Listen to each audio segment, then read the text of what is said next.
Now, once you get into the meditation, most of these traditions start with a good foundation in concentration. So, the Tibetan word for concentration is shine. It's a compound term. Newa literally means to stay.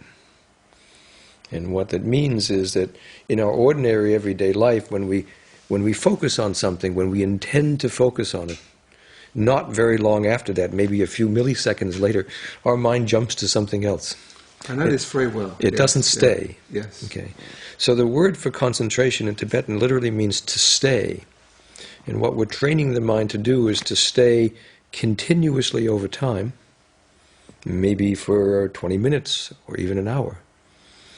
And then to stay completely at any given point of time, so that we're not staying 10% on what we're focusing on, and then 90% of our mind at that given point in time is still focused on all the background noise. Yes. We stay completely. So completely at any given point in time and continuously over time. That's what concentration training does. It makes the mind stay more completely and continuously. It's interesting we're using the mind to do this, because in a way, meditation, as I understand it, is going beyond the mind, but it seems that at the preliminary stage we're using the mind to aid us somehow. Yes, well, you have to train it. In the Indo-Tibetan tradition, we call it making the mind serviceable. Our mind is likened to be like a wild animal, like a wild elephant. And an elephant is a very fearful animal. And on game preserves, if you scare an elephant, it stampedes and causes a lot of damage. Right. On the other hand, an elephant is very intelligent and has great strength. So if you train it, then it can do very useful work. And the mind is like that. In our ordinary waking state, whenever we intend to put the mind on something, it jumps around all the time. It doesn't stay. We have a lot of moments when we are unaware of what's going on. We get lapses in our awareness. We space out. When you train the mind, it stays. There are no gaps in your awareness. You are fully present to whatever you're doing, and always present. And your mind only is focused on whatever it is that you're intending to put it on, and there isn't all that background noise. I remember once, some years ago, as a Western psychologist, I've studied meditation for a long time, and this was one of these public dialogues that we had, a film dialogue with His Holiness the Dalai Lama. And during the dialogue, one of the Westerners brought up this notion of negative self-talk. And His Holiness started talking in Tibetan with his translators. Now, he speaks very good English. And he spent a great deal of time talking with his translators in Tibetan about this. It took a while to figure out what had gone wrong. And the problem was that neither His Holiness nor his translators had any experiential basis to understand what negative self-talk is, because they don't experience that. Yeah. This is a Western disease. Yes. Yeah. And he sort of innocently and concernedly turned to us and said, "Why would you ever let your mind get like that?" We take this as a given. Yes. But this is the consequence of an undisciplined mind, an untrained mind. Yes. When you train the mind, it stays continuously, and you're fully present to whatever you're doing. It's very practical.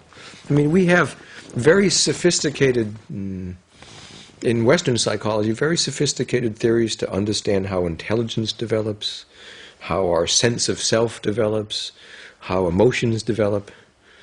But we don't have any stage model for the development of attention in the West. And we don't even have an applied psychology for the development of attention. We just sort of assume that people know how to pay attention. And we never train them. We don't train children to pay attention. We don't train adults to pay attention. And no one can pay attention. And it's not an accident that the metaphor of the time becomes biological, like adult attention deficit disorder, as if everybody has some sort of minimal brain damage. But the problem is cultural. We don't take it as a priority to train the mind and to teach people how to discipline the mind and to do basic things like how to pay attention, which affects everything that we do in everyday life. If you don't learn to pay attention, then the mind is scattered. It's the wild elephant. Yeah. When we train concentration, We train the elephant to settle down, so you have the full resources of the mind for whatever you're doing at the moment, in anything that you're doing. And it means also that we're not running on our emotions, because if we're paying attention, we're aware the emotions are starting to swell up or whatever, and we're not getting caught in You're them. not reactive. That's right, yeah. It's even more basic than emotions, like anger or sadness. The first noble truth in Buddhism is, in the Pali, is dukkha, which is often translated as suffering. It's not a very good translation. What it really means is that if you look at your experience moment by moment, if the mind likes something, it moves more towards that, to make more of it. If the mind doesn't like it, it moves away from that to make less of it.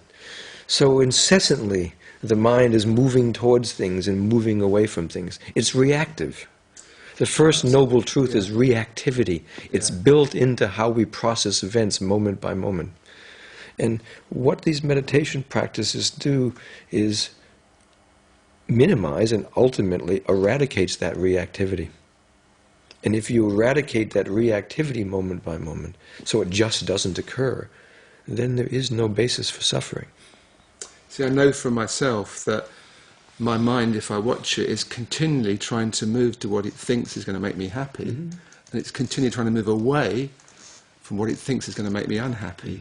And it's such a process. I have to be very aware to actually catch that. And the fact that you can become aware of that is the starting point.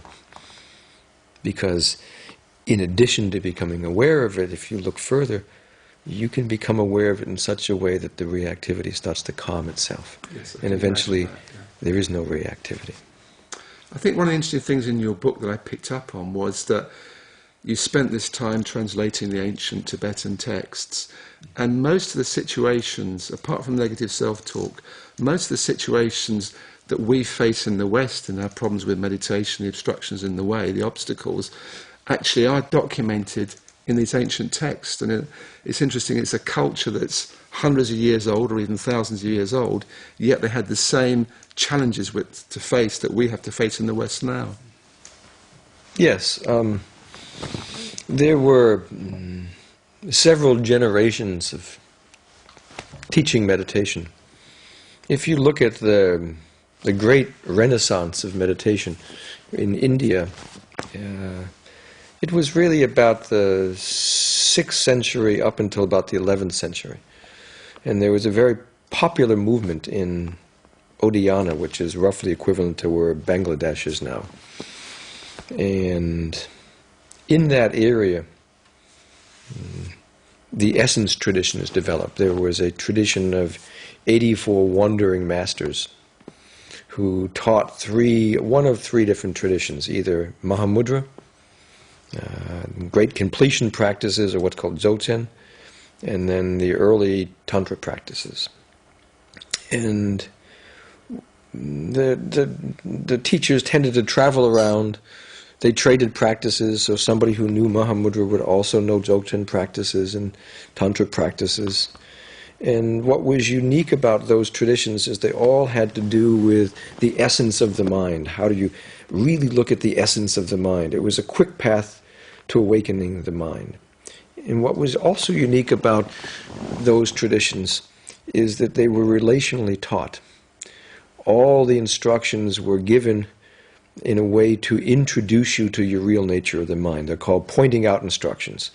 The master would point out directly the real nature of the mind, and sometimes the things that were said were remarkably simple, but not obvious, unless they were pointed out to you by someone else.